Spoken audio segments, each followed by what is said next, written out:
ओम श्री गणेशाय नमः। जय श्री कृष्ण मित्रों, आज की वीडियो में हम अधिक मास की पूर्णिमा यानी पुरुषोत्तम मास की पूर्णिमा के बारे में सुनेंगे। शास्त्रों में अधिक मास की पूर्णिमा का बहुत महत्व बताया गया है। भगवान विष्णु को ही समर्पित है।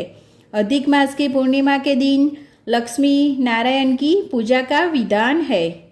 इस दिन व्रत, पूजन, यज्ञ, हवन, दान, पुण्य और नदी या अन्य तीर्थ स्थानों पर स्नान आदि का विशेष महत्व होता है। इस दिन किए गए दान का पुण्य फल कई गुना अधिक होता है। अब हम सुनेंगे उसकी महत्व। पुरुषोत्तम मास की पूर्णिमा पर सूर्योदय से पहले पवित्र नदी या तीर्थ स्थान या त्रिवेणी में स्नान करने से महान पुण्य की प्राप्ति होती है। इस दिन अपने पूर्वजों के निमित्त दान आदि करने से या उनका तर्पण करने से उन्हें शांति मिलती है। पुरुषोत्तम मास में किए गए पुण्य कर्मों का फल कई गुना बढ़ जाता है। पुरुषोत्तम मास की पूर्णिमा के एवं व्रत पूजन से साधक की सारी सांसारिक मनोकामनाएं पूर्ण होती है।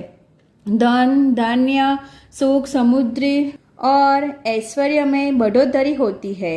अविवाहित युवती या अविवाहित युवक द्वारा इस व्रत को करने से उन्हें उनकी कामना के अनुसार योग्य, सुंदर, सुशील, गुणवान, मनचाहा जीवन साथी प्राप्त होता है। इस दिन व्रत एवं पूजन करने से माँ लक्ष्मी और भगवान विष्णु की कृपा प्राप्त होती है। साधक सांसारिक सुखों को भोग कर मृत्यु के उपरांत उत्तम लोक को प्राप्त करता है।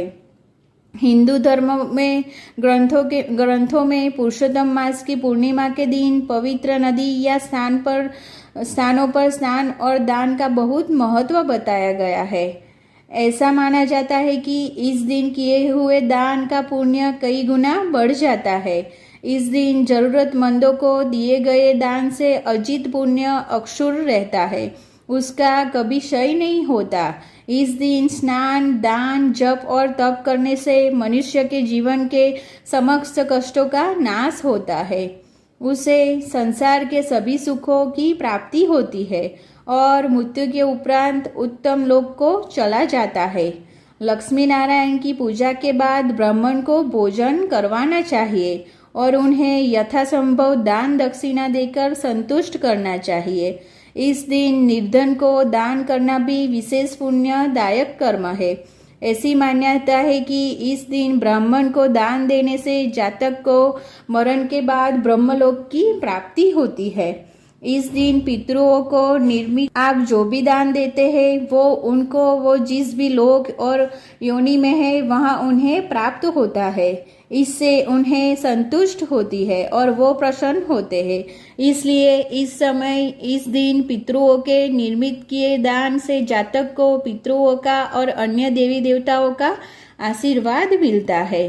तो अब हम सुनेंगे लक्ष्मी नारायण की कहानी। एक पौराणिक कथा के अनुसार अति प्राचीन समय में एक बार भगवान विष्णु और माता लक्ष्मी आपस में बात कर रहे थे। भगवान विष्णु ने माता लक्ष्मी से कहा, हे प्रिय, देखो मनुष्य में मेरी शक्ति और मेरी भक्ति कितनी बढ़ गई है। वो सदा ही नारायण नारायण का जाप करते हैं। तब माता लक्ष्मी ने कहा, हे प्रभु, यह सब आपकी भक्तों आपको पाने के लिए नहीं बल्कि मुझे प्राप्त करने के लिए करते हैं। तब श्री हरि विष्णु ने कहा, देवी, आपको ऐसा क्यों लगता है? यह सब लक्ष्मी लक्ष्मी का जाप थोड़े करते हैं। तब माता लक्ष्मी ने कहा, प्रभु, यदि आपको मेरी बात पर विश्वास नहीं हो रहा तो आप परीक्षा लेकर देख लो। तब नारायण भगवान धरती पर एक नगर में एक ब्राह्मण का रूप लेकर एक धनी साहूकार के द्वार पर पहुंचे। उस साहूकार ने उनसे उनके विषय में पूछा और उनके वहां आने का प्रयोजन भी बताने के लिए कहा। तब ब्राह्मण रूपधारी भगवान विष्णु ने कहा कि मैं एक ब्राह्मण हूँ और भगवान विष्णु का भक्त हूँ। आपके नगर में कुछ दिन भगवान विष्णु की कथा और भजन कीर्तन करने की इच्छा से आया हूँ। यह जानकर उस साहूकार ने उनको अपने घर पर निवास करने के लिए कहा और अपने कुछ लोगों को भजन कीर्तन की व्यवस्था करने के लिए कहा। साहूकार के लोगों ने सारी व्यवस्था कर दी और अगले ही दिन से ब्राह्मण वेशधारी श्री नारायण ने कथा वाचन एवं भजन कीर्तन शुरू कर दिया। जब भगवान स्वयं अपनी कथा कह रहे हैं तो उससे अच्छा और क्या हो सकता है। उनके कथा वाचन और भजन कीर्तन में लोग मुग्ध हो गए। श्री हरि द्वारा श्री हरि की कथा सुनने का आनंद लेते दिनों दिन भीड़ बढ़ने लगी और बहुत बड़ी संख्या में लोग कथा सुनने के लिए आने लगे। एक दिन माता लक्ष्मी उसी नगर में लोगों की परीक्षा लेने के लिए एक वृद्ध महिला का रूप लेकर आई। वृद्ध महिला के रूप में वो एक घर के सामने पहुंची तो उन्होंने देखा कि एक महिला उस घर पर ताला लगाकर कहीं जाने की तैयारी कर रही थी। तब उन्होंने उस महिला को रोककर कहा, पुत्री, मुझे प्यास लगी है, थोड़ा पानी पिला दे। उस महिला ने कहा, माताजी, मुझे प्रवचन के लिए जाना है, मुझे वहां पहुंचने में पहले ही देर हो चुकी है। पर उस वृद्ध महिला ने फिर कहा, पुत्री, मुझे पानी पिलाकर फिर चली जाना।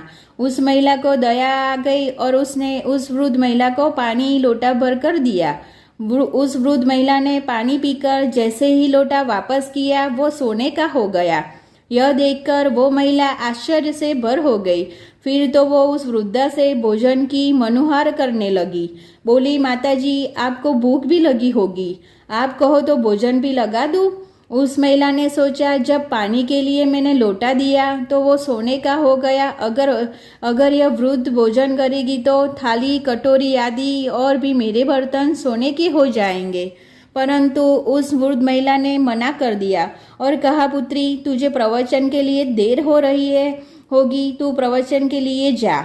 वो स्त्री प्रवचन के लिए चली गई, परंतु उसके मन में वही बातें चल रही थी। उसने प्रवचन में आई अन्य महिलाओं को भी उस घटना के विषय में बताया। जब महिलाओं ने सुना कि एक वृद्धा को पानी पिलाने से वो बर्तन को सोने का बना देती है, तो वो भी प्रवचन बीच में ही छोड़कर उस वृद्ध महिला की खोज में निकल पड़ी। जैसे जैसे सबको उस वृद्ध महिला के विषय में पता चला, वो सब उस वृद्ध महिला की प्रतीक्षा करने, उसकी खोज करने और सेवा करने में व्यस्त हो गए और इस कारण से प्रवचन में जाना छोड़ दिया। इस प्रकार प्रवचन में आने वाले लोग दिन प्रतिदिन कम होते गए। लोगों की बात सुनकर और दिन प्रतिदिन प्रवचन में आने वाले लोगों की भीड़ को कम होता देखकर भगवान समझ गए कि लक्ष्मी जी इस नगर में आ चुकी है। जब यहाँ बातें उस साहूकार तक पहुंची कि एक वृद्धा नगर में आई है और जिसके भी बर्तन में वो जल, दूध या भोजन करती है वो सोने का हो जाता है। यह बात सुनकर वो साहूकार भी प्रवचन छोड़कर उस वृद्ध महिला के पास पहुंचा और वहां पहुंचकर उनसे कहा, हे माता, आप सब पर कृपा कर रही है और मुझे अपनी सेवा का मौका नहीं दिया, जबकि मैंने तो अपने घर पर भगवान के प्रवचन का आयोजन कर रखा है और आप मेरे ही घर क्यों नहीं आई। तब वृद्धा रूपधारी माता लक्ष्मी ने कहा, बेटा, मैं तेरे घर भी आती, परंतु तूने अपने घर पर प्रवचन का आयोजन कर रखा है। मैंने सोचा जब वो कथावाचक तेरे घर से चला जाएगा तब मैं तेरे घर पर आऊंगी। वृद्धा की ऐसी बात सुनकर उस साहूकार ने कहा, माता, अगर आप उस कथावाचक के रहते मेरे घर नहीं आ सकती तो मैं उस कथावाचक के रहने की व्यवस्था कहीं और कर देता हूँ, आप मेरे साथ चलिए। यह कहकर वो साहूकार उनके लेकर जल्दी से अपने घर पहुंचा और ब्राह्मण रूपधारी भगवान नारायण से कहा कि मैंने आपके रहने की व्यवस्था धर्मशाला में कर दी है, आप यहाँ से वहां पर चले जाइए। तब उस ब्राह्मण ने कहा, पुत्र, अभी तो कथा में कुछ दिन शेष है, मैं उसके बाद तो वैसे ही चला जाऊंगा। साहूकार ने कहा, नहीं, मेरे पास इतना समय नहीं है, मेरे घर पर एक अतिथि आए हैं और मुझे उनको अपने यहाँ रखना है, इसलिए आप यहाँ से चले जाइए।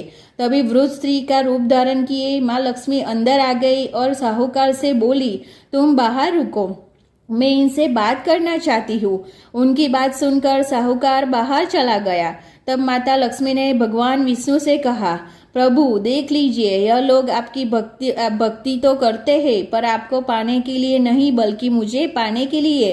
अब तो आप मेरी बात मानोगे ना।